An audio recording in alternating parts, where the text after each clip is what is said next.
नमस्कार, news capital express देख रहे हैं आप। मैं हूं आपके साथ गुंजन।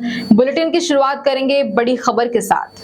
जबलपुर से खबर है, जहां पर कांग्रेस पार्टी द्वारा 140 सीटों पर सहमति बनने के बाद भी उम्मीदवार घोषित न किए जाने के बाद भारतीय जनता पार्टी के वरिष्ठ नेता और केंद्र की सरकार केंद्रीय मंत्री प्रहलाद पटेल ने तीखी टिप्पणी करते हुए कहा है, कांग्रेस के पास थका हुआ दागदार नेतृत्व है। कांग्रेस के पास ना तो नेता है, ना नीति है और ना ही नियत है। प्रहलाद पटेल ने कहा कि समाज को बांटकर सत्ता तक पहुंचना ही कांग्रेस का मकसद है। कांग्रेस ने धर्म के नाम पर सबसे ज्यादा संघर्ष कराया है। कांग्रेस पार्टी के पास भाजपा के निर्णय, नेतृत्व और विकास का कोई उत्तर नहीं है। प्रहलाद पटेल ने जातिगत जनगणना के सवाल पर कांग्रेस पर निशाना साधते हुए कहा कि कांग्रेस हमेशा समाज को बांटने का काम करती है। बता दें कि भाजपा ने आगामी मध्य प्रदेश में होने वाले विधानसभा चुनाव के लिए नरसिंहपुर विधानसभा के लिए प्रहलाद पटेल को प्रत्याशी बनाया है। जबलपुर से वाजिद खान की रिपोर्ट।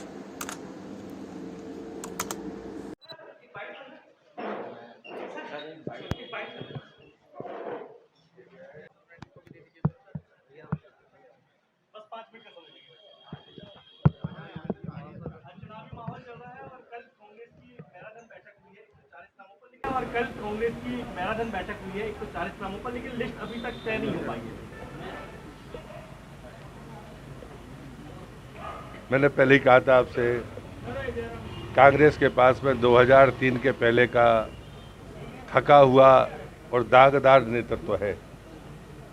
ये तो बिल्ली जैसे सीका टूटेगा इस इंतजार में रहती, उस चक्कर में थे। कांग्रेस के पास ना नेता है, ना नीति है और ना नियत है। और जब मैं नियत की बात करता हूँ तो जिस ढंग से वो समाज को बांटने कर भी सत्ता की सीढ़ी चढ़ना चाहते हैं, कांग्रेस का ये बड़ा काला इतिहास रहा है। आपातकाल हो, समाज को बांटने की कोशिश हो, जाति और धर्म के नाम पर जितना संघर्ष इस देश में कांग्रेस ने कराया है, किसी और ने नहीं किया। और इसलिए कांग्रेस के इन प्रयासों में मेरी कोई रुचि नहीं है। मुझे पता है कि जब हमारी पहली सूची निकली थी तो कांग्रेस स्तब्ध हो गई थी, वो बोल नहीं पाई कि 100 दिन पहले कैसे उम्मीदवार घोषित हो सकते हैं। जब दूसरी निकली तो वो बौखला गई और उसने तमाम रावण पता नहीं क्या क्या उपमाएं दे डाली। जब मैंने पूछा कि मैं कौन सी श्रेणी का राक्षस हूँ तो फिर मौन साध दिया, क्योंकि जवाब नहीं था। जब मैंने उन पर भ्रष्टाचार का आरोप लगाया कि आपने 550 करोड़ अपने चहेतों को दे दिए थे और काम तो शुरू नहीं हुआ, तब भी वो कोई जवाब नहीं दे पाए। कांग्रेस उत्तर नहीं देती है, डाइवर्ट करने की कोशिश करती है। आपके माध्यम से मैं कहूँगा, आप और जनता भ्रमित ना हो। कांग्रेस के पास में हमारे विकास का उत्तर नहीं है, हमारे नेतृत्व का उत्तर नहीं है, हमारे निर्णयों का उत्तर नहीं है। प्रियंका गांधी, राहुल गांधी लगातार आ रहे हैं। 12 तारीख को मंडला में प्रियंका जी का है, तो इसके बाद राहुल। किसी के आने पर मैं क्या टिप्पणी कर सकता हूँ? लोकतंत्र है, चुनाव है, सभी पार्टी के नेता आएंगे, वो भी आ रहे हैं। दो देशों के बीच कांग्रेस जो है वो जातीय जनगणना की मांग कर रही है। मैंने आपको पहले ही कहा कि उनकी नियत पर शक है मुझे। वो बंटवारे की राजनीति करते रहे, उनका इतिहास रहा है और वही अपराध और पाप कर रहे हैं। गोपाल जी ने कल मुद्दा उठाया है कि मैं मुख्यमंत्री बन सकता हूँ। जवाब आएंगे, आप यहाँ प्रभारी मंत्री है, पूछना आप। दो देशों के बीच युद्ध हो रहा है, मध्य प्रदेश के जो फंसे होंगे, किस प्रकार की केंद्र सरकार भी है? नहीं। जबलपुर लगातार विधानसभा चुनाव में भारतीय जनता पार्टी के दिग्गज नेता उतर रहे हैं और ऐसे में कयास अब ये भी लग रहे हैं कि कांग्रेस भी अपने सीनियर नेताओं को विधानसभा चुनाव में उतार सकती है। इस बीच राजस्थान सांसद विवेक तनखा ने साफ कह दिया है कि वह विधानसभा चुनाव बिल्कुल भी नहीं लड़ेंगे और ना ही उन्हें इस चुनाव में इस तरह का इंटरेस्ट है। उन्होंने कहा कि मेरा कोई इरादा भी नहीं है कि मैं विधानसभा चुनाव लड़ूं। उन्होंने कहा कि जितना पार्टी ने मुझे काम दिया है मैं उतना काम करूंगा। उन्होंने कहा कि मैं फुल टाइम 24 घंटे का नेता नहीं हूं, मुझे पढ़ाई लिखाई का काम भी करना पड़ता है, कोर्ट कचहरी भी देखना पड़ती है, मेरे पास बहुत सारे काम है, इसलिए मुझे सभी कामों में फोकस करना होता है। प्रधानमंत्री नरेंद्र मोदी के लगातार मध्य प्रदेश दौरे करने को लेकर राज्यसभा सांसद विवेक तनखा ने कहा कि मध्य प्रदेश में चुनाव होने हैं और लिहाजा इसको लेकर बार बार नरेंद्र मोदी एमपी आ रहे हैं। बता दें कि भारतीय जनता पार्टी की हालत मध्य प्रदेश में बहुत ही खराब है। आप लोग पास हो जाइए। बबलू हाथ नहीं चले। मैं कहता पूरी ग्रुप लेवल चाह रहा है का तुम्हें चाहिए अब तो आ रहा हो।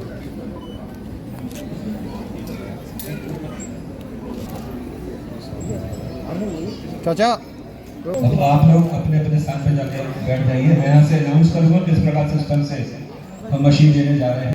आलिम जी आप गेट को संभालिए, धोनी जी इस गेट पर चले जाइए।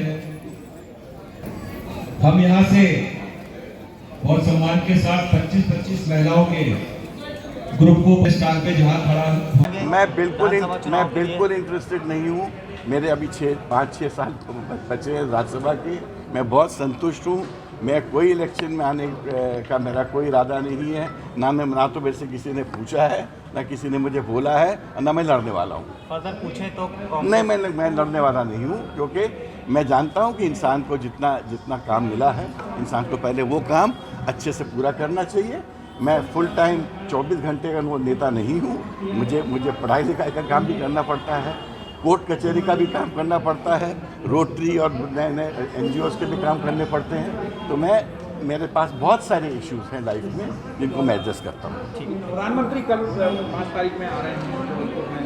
रानी दुर्गावती को 100 करोड़ की एक सौगात स्मारक। अब वो तो इस वक्त इलेक्शन में सौगात का ही मिला है। जहाँ भी वो जाते हैं सौगात दे रहे हैं, बट ये सौगात कब मटेरियलाइज होगा हमको पता नहीं। बट आज ग्वालियर में भी हैं प्रधानमंत्री जी, 5 जबलपुर भी आएंगे और इस तरह से दूसरी जगह भी जाएंगे। बट मेरे को लगता है अब उनको जल्दी इसलिए है कि बहुत जल्दी अपना इलेक्शन कमीशन का कोड ऑफ कॉन्डक्ट आ जाएगा, उसके बाद ये सब बंद हो जाएगा। मैं बहुत संतुष्ट हूँ। मैं कोई इलेक्शन में आने का मेरा कोई इरादा नहीं है। ना तो मेरे से किसी ने पूछा है, ना किसी ने मुझे बोला है, और ना मैं लड़ने वाला हूँ। फर्दर पूछे तो नहीं, मैं लड़ने वाला नहीं हूँ, क्योंकि मैं जानता हूँ कि इंसान को जितना काम मिला है, इंसान को पहले वो काम अच्छे से पूरा करना चाहिए। मैं फुल टाइम 24 घंटे का वो नेता नहीं हूँ।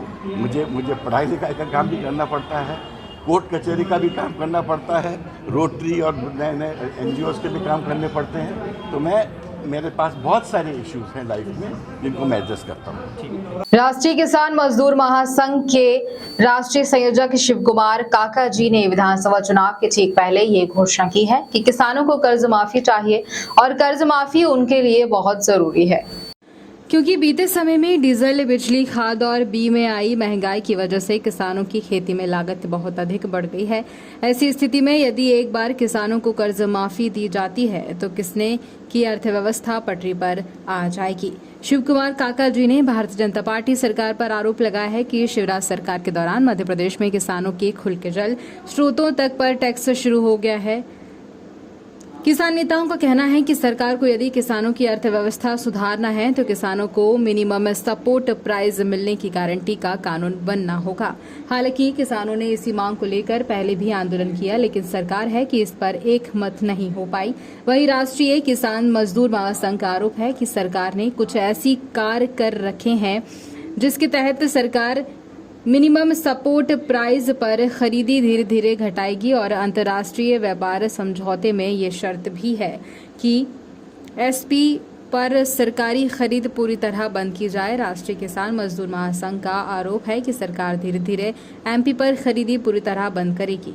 किसान नेता शिव कुमार काका जी का कहना है कि शिवराज सरकार के दौरान मध्य प्रदेश में भूमि अधिग्रहण कानून में परिवर्तन किया गया है और जहां उत्तर प्रदेश जैसा राज्य किसने की भूमि अधिग्रहण कर 4 गुना पैसा दे रहा है। जबलपुर से वाजिद खान की रिपोर्ट।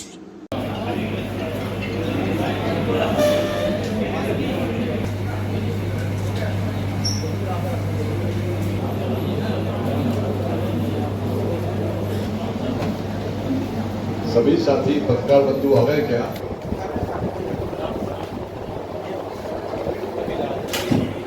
देखिए थोड़ा शांति बनाए रखिए, अगर बातचीत करेंगे तो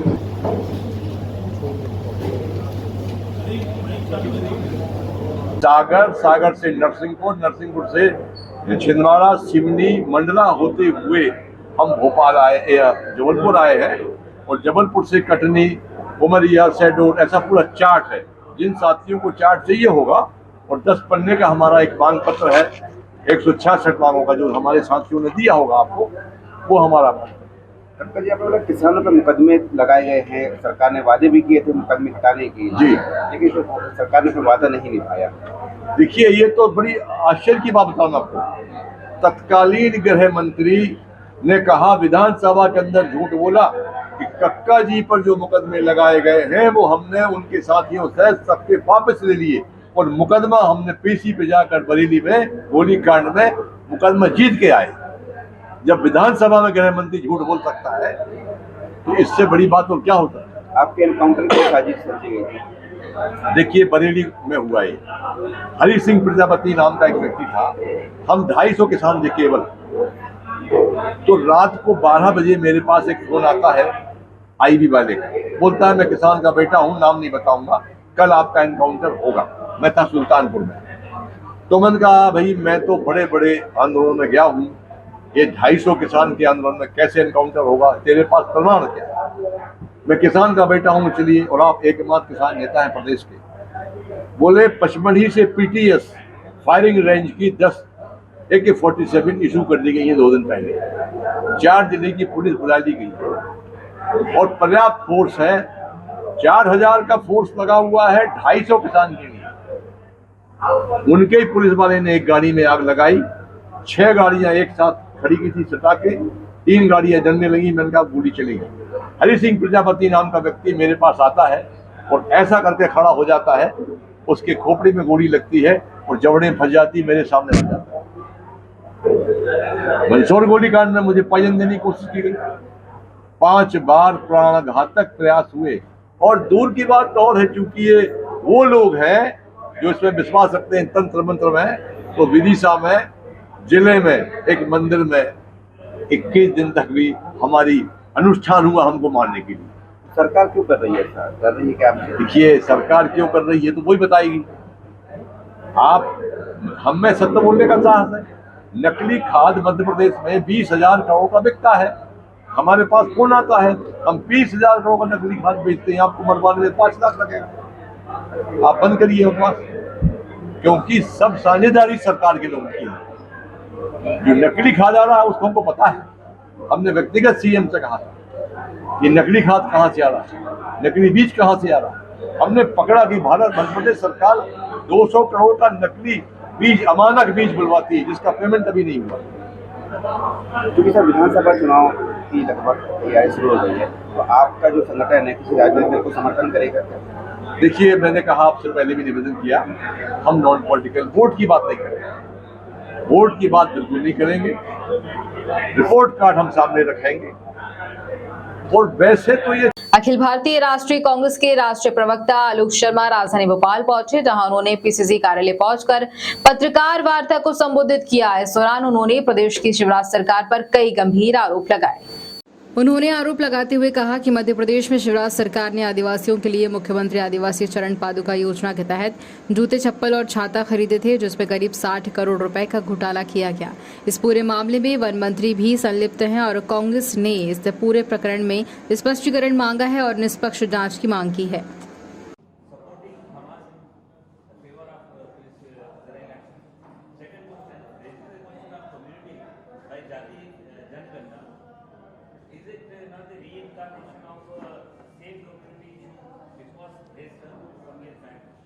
देखिए आपके प्रश्न के 2 हिस्से हैं।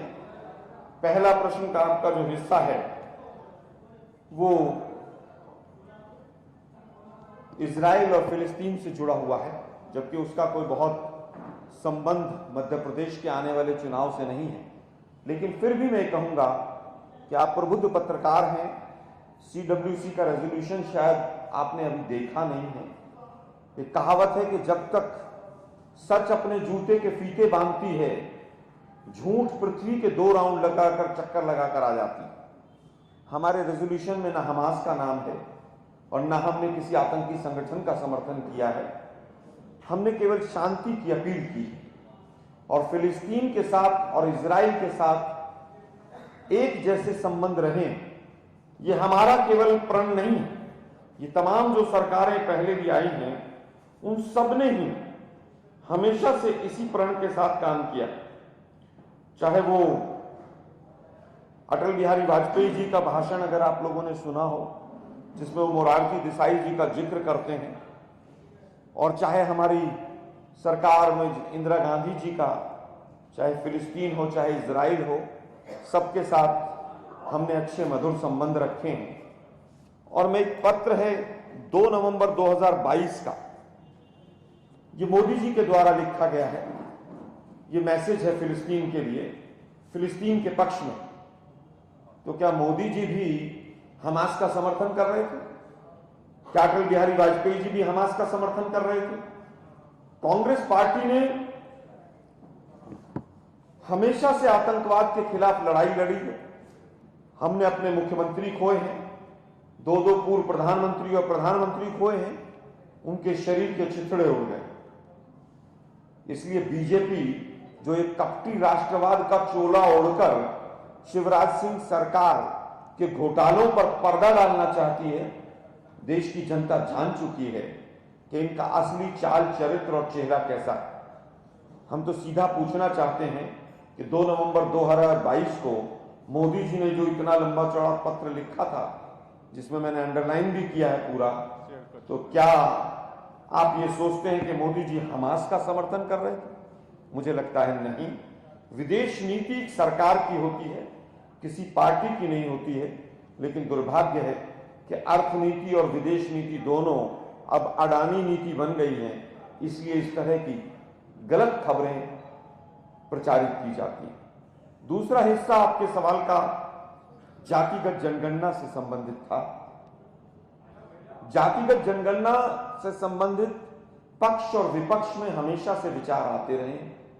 2011 में हमारी सरकार थी, हमने जातिगत जनगणना कराई, उसमें सोशियो इकोनॉमिक जो बेस था उसको लिया गया।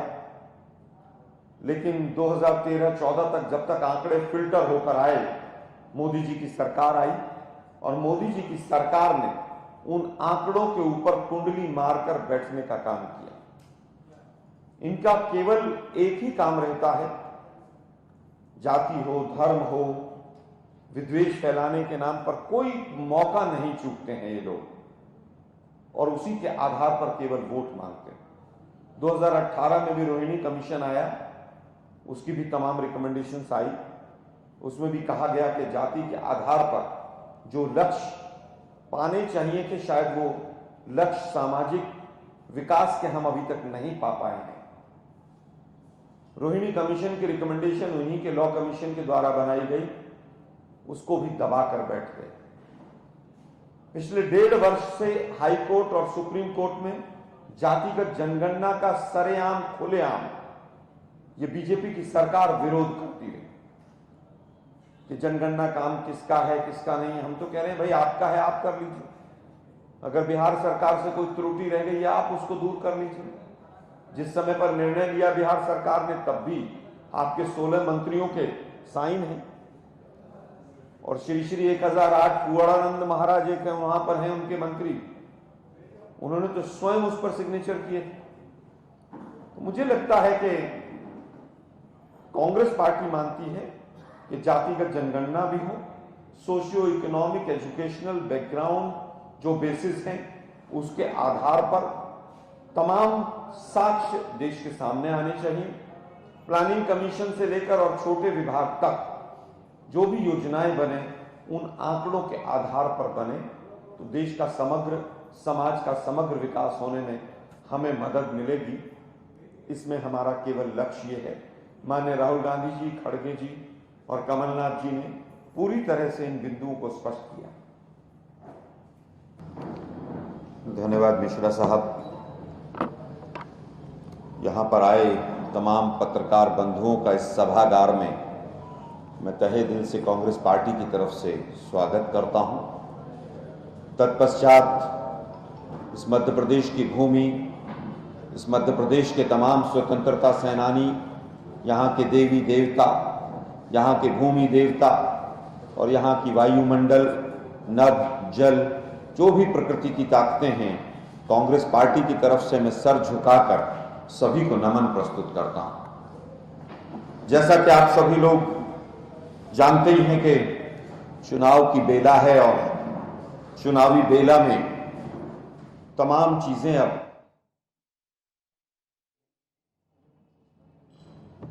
मध्य प्रदेश की सरकार, शिवराज सिंह जी की, चौहान जी की सरकार, जिसको भारतीय जनता पार्टी ने भी भ्रष्टाचारी सरकार मानते हुए स्वयं तमाम प्रश्न चिन्ह खड़े कर दिए हैं। जिस तरह से कांग्रेस पार्टी के तमाम लीडर्स ने पिछले वर्षों में तमाम भ्रष्टाचार के जितने आरोप हैं उनको सिद्ध करने के लिए तमाम सबूत मीडिया के माध्यम से मध्य प्रदेश की जनता के सामने रखे हैं, उसी कड़ी में आज एक और चीज सामने आई है। मैं मीडिया के साथियों का ध्यान आकर्षण कराना चाहूंगा कि आदिवासी भाई बहनों के साथ किस तरह का व्यवहार इन्होंने 18 वर्षों में किया, वो किसी से छुपा हुआ नहीं।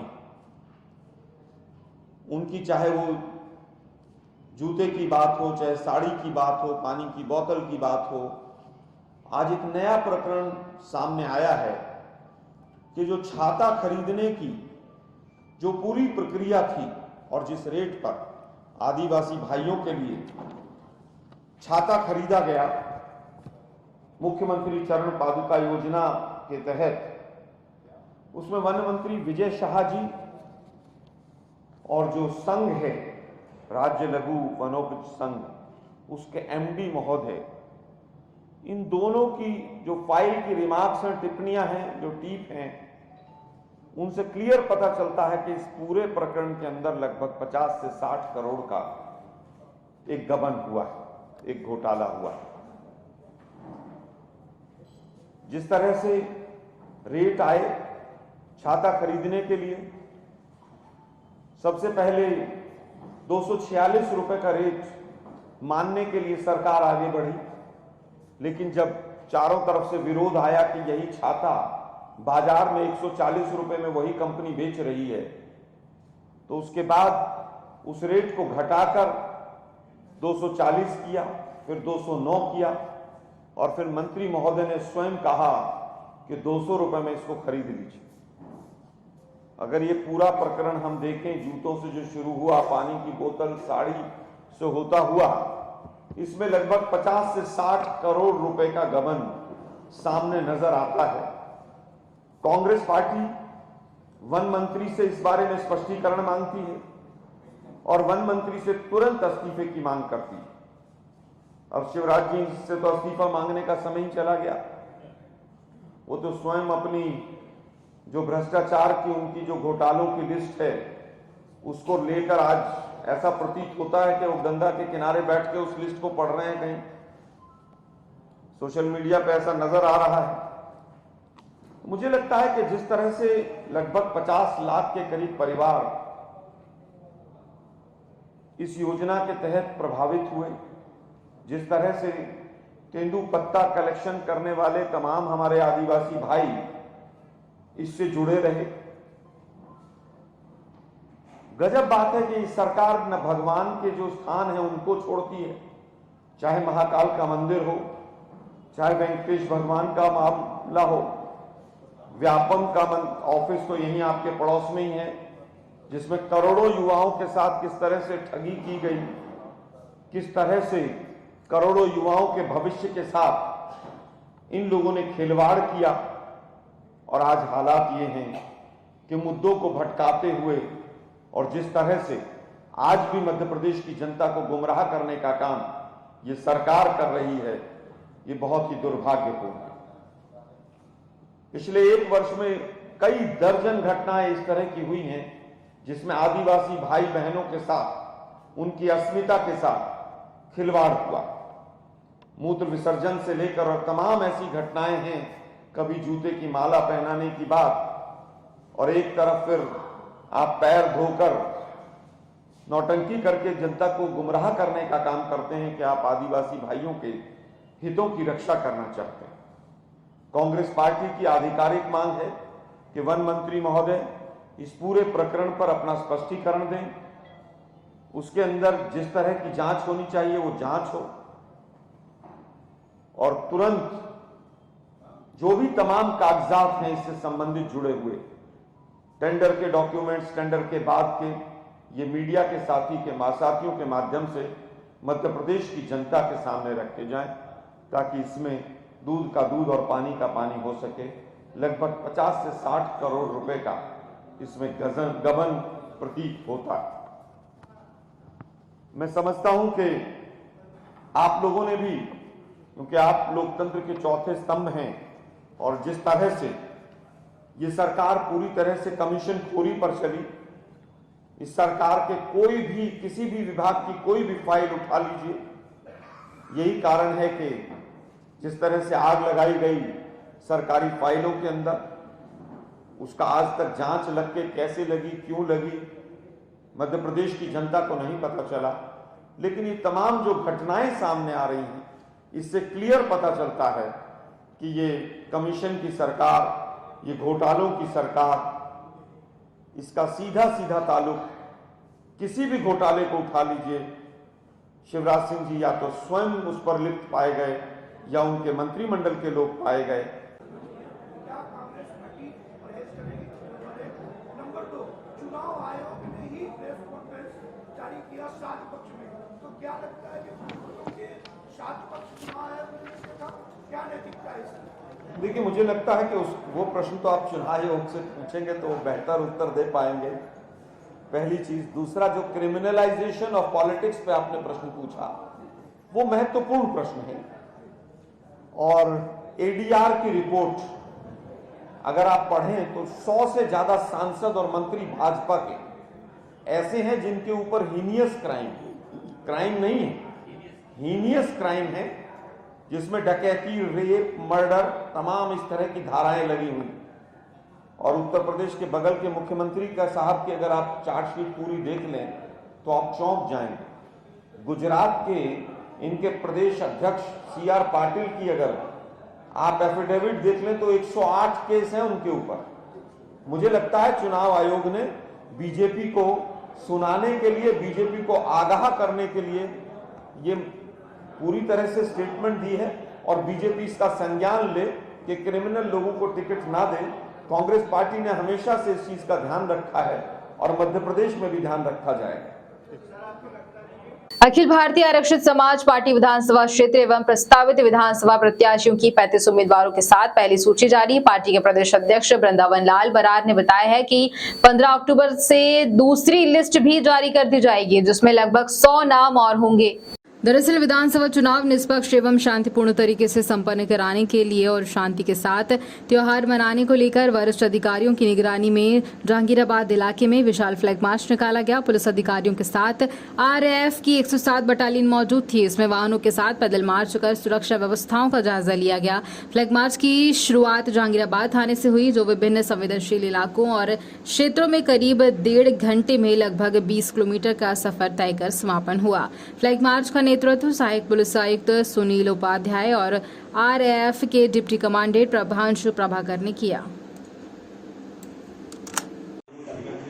फिर उसके बाद में बीच प्रेस भी चलाई थी, तो वो यही घोषित करा मतलब कार्य क्षेत्र भी आपका पूरा यही रहना, मतलब मैं यहाँ से हाला ही नहीं, इसलिए मेरे को दूसरा विधानसभा क्षेत्र में लग जाएगा। अच्छा, फिर मेरे क्या, मेरे प्रत्याशी के प्रचार करने में करना पड़ेगा, फुल टाइम मैं रहूंगा नहीं यहाँ। सिवनी से ओम प्रकाश सोनी जाटव जी हैं। अंबाई से SC सीट है, मुरैना जिले में अमर सिंह जाटव या श्रीमती प्रीति जाटव रहेंगे। अटेर से भिंड जिले की सुगर सिंह बघेल या नवाब सिंह बघेल रहेंगे। भिंड जिले की सुभाष दीक्षित या सुगर सिंह बघेल रहेंगे। लाहौर से मान सिंह कुशवाहा जी हैं। बेगांव से श्रीमती प्रीति जाटव या अमर सिंह जाटव रहेंगे। गोहद SC सीट है जो भिंड जिले की है, कृष्ण गोपाल चौरसिया जी रहेंगे। ग्वालियर ग्रामीण से उमेश कुशवाहा या काले मोरे जी रहेंगे।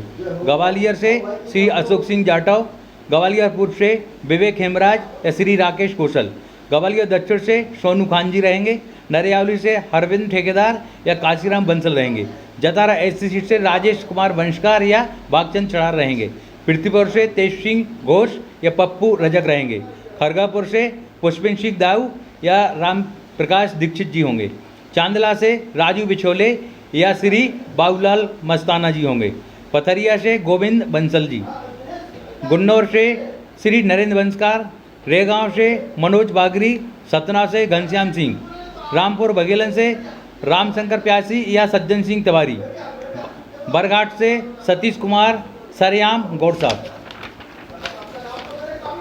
इसका केवलारी से डॉक्टर सुनील राय जी, सोनसर से सुंदर से गजानंद भड़के, आंवला से श्री मूलचंद नांगले या श्रीमती सीमा डहरिया, सांची से कोमल बंसकार जी, बासोदा से श्री कैलाश चंद बंसकार, शमशाबाद से काशीराम रघुवंशी या योगेश कुशवाहा जी, बैरसिया से डॉक्टर ए के गंगवार जी या राजू भारती जी, नरेला से जनरल सिंह मान जी, भोपाल दक्षिण से श्री गौतम नागदोने जी या वृंदावन बरार, गोविंदपुरा से श्रीमती मंजू यादव या श्रीमती ललिता घोसले, हुजूर से राहुल मारन जी या गोपीचंद गिदरानी जी, आष्टा से अंबाए मालवी जी या बाबूलाल पहलवान, मानदाता से महेंद्र सिंह सिसोदिया। ये 35 सीट लिस्ट है अपनी, जो अभी बिल्कुल फाइनल की स्थिति में है। आपने अपनी पार्टी के लगभग 35 उम्मीदवार की घोषणा कर दी है। अब जो सरकार बनाने की स्थिति में आएंगे तो आपका मोर्चा किस पार्टी को समर्थन देकर सरकार बनाएगा? पहले तो हमारे मोर्चे की स्वयं ही एक सरकार बनाने की हम लोग आशा रखते हैं। अगर ऐसी स्थिति बनेगी तो उस समय देखा जाएगा क्या स्थिति बनती है। कांग्रेस के पक्ष में आता है, बीजेपी के पक्ष में आता है, जैसा होगा देखा जाएगा।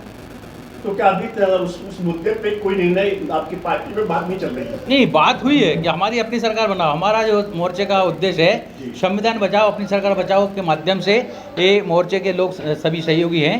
अगर अपनी सभी के सहयोग से मिलकर सरकार बनती है तो हमें तीसरे की बात ही नहीं करना। अगर ऐसी स्थिति बनती है देखेंगे, उसमें विचार करेंगे। आपकी अगली सूची कब जारी होगी? 15 के बाद हो जाएगी। बाकी जो आपके पार्टी में जो संगठन में वो पार्टी शामिल है जी, उनकी सूची कब तक आने की संभावना है? सभी की लिस्ट संभवतः तैयार है, इसके बाद फाइनल हो जाएगी 1-2 दिन में। लगे हुए सभी से बातचीत होने में। ठीक है, धन्यवाद। राजधानी भोपाल में आगामी विधानसभा चुनाव त्योहारों के मद्देनजर रखते हुए पुलिस पूरी तरह से अलर्ट हो गई है। रैपिड एक्शन फोर्स के साथ भोपाल पुलिस ने जहांगीराबाद इलाके में फ्लैग मार्च किया। दरअसल विधानसभा चुनाव निष्पक्ष एवं शांतिपूर्ण तरीके से संपन्न कराने के लिए और शांति के साथ त्योहार मनाने को लेकर वरिष्ठ अधिकारियों की निगरानी में जहांगीराबाद इलाके में विशाल फ्लैग मार्च निकाला गया। पुलिस अधिकारियों के साथ RAF की 107 बटालियन मौजूद थी। इसमें वाहनों के साथ पैदल मार्च कर सुरक्षा व्यवस्थाओं का जायजा लिया गया। फ्लैग मार्च की शुरुआत जहांगीराबाद थाने से हुई, जो विभिन्न संवेदनशील इलाकों और क्षेत्रों में करीब 1.5 घंटे में लगभग 20 किलोमीटर का सफर तय कर समापन हुआ। फ्लैग मार्च का नेतृत्व सहायक पुलिस आयुक्त सुनील उपाध्याय और RAF के डिप्टी कमांडेंट प्रभांशु प्रभाकर ने किया।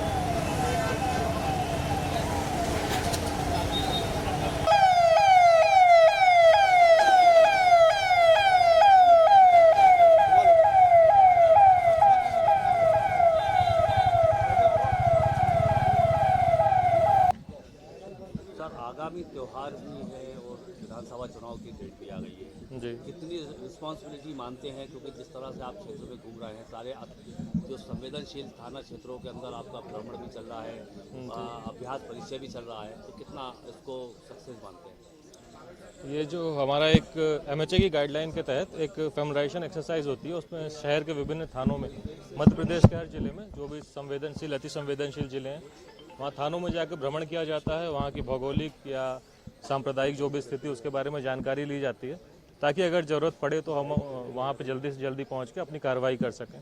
और जिस तरह भी काफ़ी त्योहारों का भी सीज़न आने वाला है और इलेक्शन भी आने वाले हैं, तो ये हमारी भोपाल शहर में एक हफ्ते का प्रोग्राम चलाया जा रहा है 6 से 12 तारीख, जो कि कल हम तलैया थाने के पास फ्लैग मार्च किया था। आज जहांगीराबाद थाने के एरिया में फ्लैग मार्च करेंगे। सर, आगामी त्यौहार भी है और विधानसभा चुनाव की डेट भी आ गई है जी। कितनी रिस्पॉन्सिबिलिटी मानते हैं, क्योंकि जिस तरह से आप क्षेत्र में घूम रहे हैं, सारे जो संवेदनशील थाना क्षेत्रों के अंदर आपका भ्रमण भी चल रहा है, अभ्यास परिचय भी चल रहा है, तो कितना इसको सक्सेस मानते हैं? ये जो हमारा एक MHA की गाइडलाइन के तहत एक फेमराइजेशन एक्सरसाइज होती है, उसमें शहर के विभिन्न थानों में, मध्य प्रदेश के हर जिले में जो भी संवेदनशील अति संवेदनशील जिले हैं, वहाँ थानों में जाकर भ्रमण किया जाता है, वहाँ की भौगोलिक या सांप्रदायिक जो भी स्थिति उसके बारे में जानकारी ली जाती है, ताकि अगर ज़रूरत पड़े तो हम वहाँ पे जल्दी से जल्दी पहुँच के अपनी कार्रवाई कर सकें। और जिस तरह अभी काफ़ी त्योहारों का भी सीज़न आने वाला है और इलेक्शन भी आने वाले हैं, तो ये हमारी भोपाल शहर में एक हफ्ते का प्रोग्राम चलाया जा रहा है 6 से 12 तारीख, जो कि कल हम तलैया थाने के पास फ्लैग मार्च किया था, आज जहांगीराबाद थाने के एरिया में फ्लैग मार्च करेंगे। ठीक है, आज यहाँ पे जहांगीराबाद क्षेत्र में आरिफ और जैसा कि आप लोग को मालूम है कि 17 नवंबर को जो चुनाव आयोग के द्वारा घोषणा की गई है, अपना विधानसभा चुनाव का किया जाना है, और उसी चुनाव की कड़ी में अभी आज हम लोगों का रैपिड एक्शन जो फोर्स है और उसके साथ में जिला बल का, थाना जहांगीराबाद का बल है हमारा, उस बल के साथ में एक संयुक्त रूप से भ्रमण किया जा रहा है।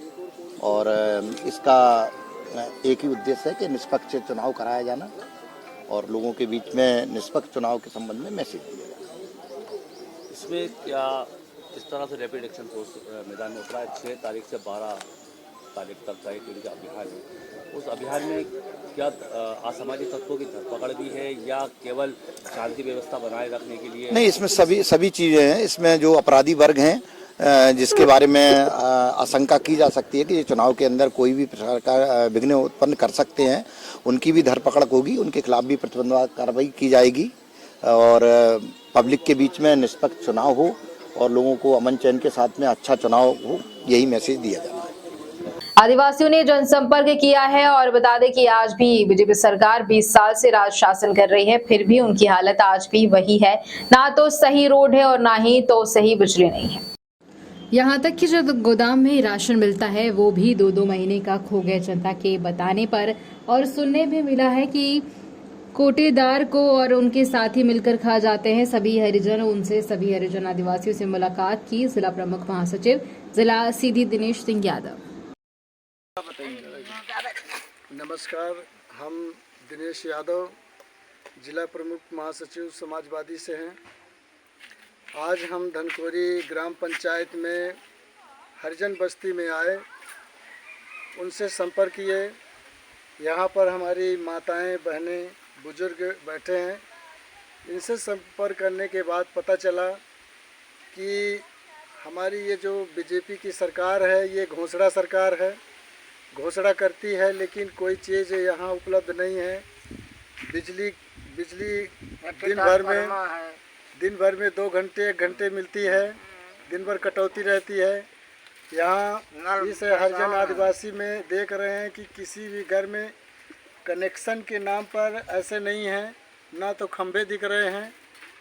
और हरिजन बस्ती में माताओं और बुजुर्गों से ये पता चला कि हमारे ग्राम पंचायत धनखोरी में गोदाम है, जो 1 रुपये का राशन देते हैं वो भी औंठा लगवा लेते हैं, गल्ला नहीं बांटते हैं। 1 महीने 2 महीने का गल्ला मार देने के बाद तीसरे महीना में 1 महीना के दे देते हैं, 2 महीना का मार देते हैं और कहते हैं कि शासन के पास से अभी नहीं आया तो मैं कहाँ से दूँ। और अभी हालात में आपको एक नई सूचना, एक नई खबर मैं जनता जनार्दन मीडिया देश प्रदेश के सभी को मैं सूचना देना चाहूँगा कि हमारे बीजेपी के कार्यकर्ताओं ने, बीजेपी के नेताओं ने आकर के ग्राम पंचायत धनखोरी में दीवाल घड़ी बांटे हैं। लोगों को दीवाल घड़ी दिए हैं जिसमें मोदी जी की फ़ोटो लगा करके उनसे ये कहा गया कि ये घड़ी मैं दे रहा हूँ, वोट इसी में देना है। इनको शर्म नहीं आती है कि मैं 18 साल से जनताओं को लूटा चूसा, इनको लॉलीपॉप चटा करके आज तक इनको हमने ठगा, लेकिन आज भी इनका पेट नहीं भरा। मैं जनता से ये पूछा कि आप इस बार किसको चाहते हैं। उन लोगों ने कहा कि मैं इस बार बदलाव करना चाहता हूँ। बीजेपी चाहे केदारनाथ हो चाहे रीति पाठक हो, इनको न तो मैं देखना चाहता हूँ न तो मैं इनको वोटिंग करना चाहता हूँ। अब इनको अब ठगने की ज़रूरत नहीं है। उन्हीं के द्वारा ये बताया गया कि 5 साल तो अभी वर्तमान का है, इनकी सरकार 18 वर्ष से चल रही है, तो आज तक ना तो लाडली बहना इनको दिखी, ना तो बुजुर्ग मिले, ना तो कौन किसान कौन कैसा चल रहा है, आदिवासी हो चाहे हरिजन हो, ना तो यहाँ जो 60 साल से ऊपर हो गए हैं अभी तो ना तो उनका पेंशन बना है, ना तो उनको किसी प्रकार से योजना का लाभ है तो वो कागज़ में है, हवाई में है। सिर्फ ये लोग 5 साल के बाद जब 2-3 महीना रह जाता है तब जाके लोगों को एक जैसे पहले बच्चे बिगड़ जाते थे तो उनको बच्चों को लेबिन चूस दे दिया जाता था कि लो ले, उसी प्रकार से आज के जनताओं को, लाडली बहनाओं को लेबिन चूस दे करके ठगा जा रहा है। ये आज हालात है बीजेपी सरकार की। तो मैं इस सरकार को कहूँगा कि अगर तुम्हें शर्म नहीं आती है, तुम्हें सरकार चलानी नहीं आती है तो तुम इस्तीफा दे दो और काहे को जनता को बर्बाद कर रहे हो। इसी के साथ मैं अपनी वाणी को विराम रखता हूँ और ये कहूँगा कि आप लोग अगर समाजवादी पार्टी हमारी सरकार अखिलेश सिंह अगर हमारे यहाँ के अगर सीट आती है तो हमारे सरकार में ठगने वाला काम नहीं रहेगा। हमारी सरकार में अखिलेश यादव जी की सरकार में जो आज यहाँ आवास योजना 1.5 लाख करोड़ देते हैं उसमें भी 20-25 हज़ार रुपये उसमें हमारी सरकार समाजवादी की सरकार जो है 4,25,000 का आवास दे रही है, जिसमें पुताई छपाई सौर ऊर्जा बोर पूरी तरह से कंप्लीट करके दे रही है। इनकी तरह नहीं दे रही है कि 1.5 लाख रुपया डाल दिए और 25,000 रुपया जनपद से ही खा गए और वहाँ से सरकार कहती है, शिवराज सिंह कहते हैं कि हम तुम्हारे खाते में डालते हैं तो पैसा काहे कैसे खा जाता है, ज़्यादा खा लेते हैं 1 लाख तो 1.5 लाख। ऐसी निकम्मी सरकार को हमें उखाड़ के फेंकना है। जय हिंद जय भारत। जबलपुर के गौरीघाट पे दोपहर को गोलियां चलने से हड़कंप मच गया। बाइक से पहुंचे बदमाशों ने गैंगस्टर रतन यादव और उनके साथी पर फायर किया, जिसमें एक गोली रतन की पीठ और एक गोली उसके साथ शुभम के दाहिने पैर की जांघ में लगी है। घायल रतन यादव तत्काल गौरीघाट पुलिस थाने पहुंचा, जहां फायरिंग की शिकायत दर्ज कराई। इस वारदात को अंजाम देने वाली बदमाश भागते समय एक सीसीटीवी में कैद हुए हैं और घायल रतन यादव गैंगस्टर विजय यादव का भाई है, जो करीब 3 साल पहले पुलिस के एनकाउंटर में नरसिंहपुर में मारा जा चुका है। उनकी मौत के बाद उसका भाई रतन गैंग चला रहा है और रतन का कहना है कि वह नर्मदा दर्शन के लिए दोपहर में गौरी घाट गया था, जहां से वापस लौटते समय बाइक सवार 3 युवकों ने उस पर फायरिंग की थी। बहरहाल पुलिस ने क्षेत्र में लगे सीसीटीवी फुटेज के आधार पर तलाश शुरू कर दी है। बहरहाल आशंका जताई जा रही है कि ये वारदात रतन यादव गैंग के विरोधियों द्वारा अंजाम दी गई है और वे उसे जान से मारने की नीयत से आए थे।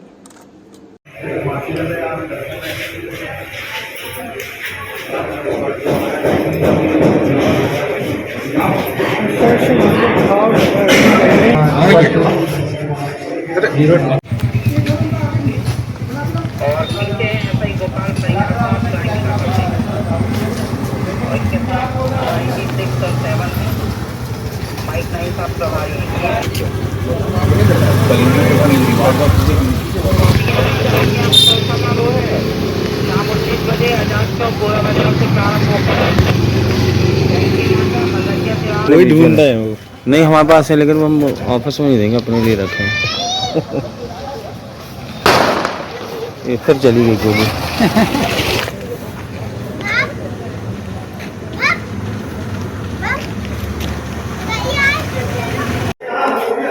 ये होल है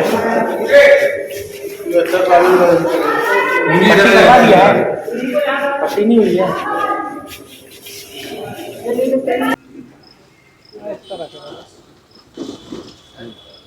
गोली चलने की बात सामने आ रही है, लोग कौन घायल? करीब 3:45 बजे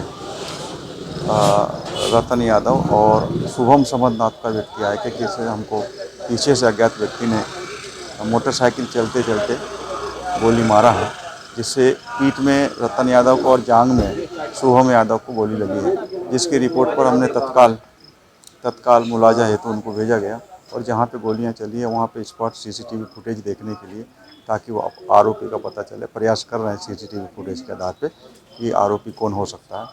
लगातार प्रयास कर रहे हैं। कितने लोगों के नाम क्या सामने तीन आए हैं? अभी जो स्पॉट में बताया गया कि एक पल्सर बिना नंबर का, जिसमें 3 लोगों के बारे में बता रहे हैं, जिसमें पीछे वाला व्यक्ति सफ़ेद शर्ट पैंट पहना है। उसी आधार पे हम लोग CCTV फुटेज करके उनकी तलाश कर रहे हैं। कुछ खोखे वगैरह भी मिले? हाँ, कुछ 6 खोखे मिले हैं, उसमें कारतूस मिले हैं खोखे वाले, उसके भी इन्वेस्टिगेशन कर रहे हैं कि क्या है, कहाँ से प्राप्त किए होंगे। स्थानीय लोगों से भी बात हुई है? हाँ, आपकी कितने फायर होने की जानकारी है?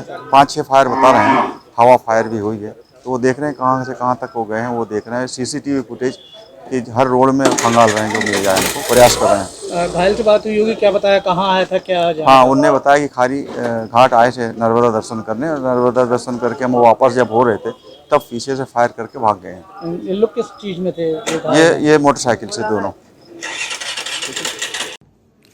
भाजपा प्रदेश अध्यक्ष बीडी शर्मा समीक्षा करने जबलपुर के रानीताल संभागीय भाजपा कार्यालय में आयोजन किया गया। 5 अक्टूबर को प्रधानमंत्री के जबलपुर कार्यालय को लेकर ये समीक्षा बैठक की गई। प्रधानमंत्री के कार्यक्रम के ऐतिहासिक बनाने को लेकर तैयारी जोरों से की जा रही है, जिसको लेकर भाजपा संभागीय टीम और भाजपा कार्यकर्ताओं की एक बैठक का आयोजन आज किया गया, जिसमें शामिल होने प्रदेश अध्यक्ष बीडी शर्मा पहुंचे।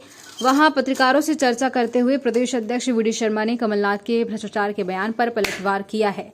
कहा, कमलनाथ सिर्फ ट्विटर पर ही चल सकते हैं, जमीन पर नहीं। महात्मा गांधी की सोच और सपने को साकार करने का काम किसी ने किया तो प्रधानमंत्री नरेंद्र मोदी ने किया है। महात्मा गांधी की जयंती पर हमने स्वच्छता अभियान चलाया।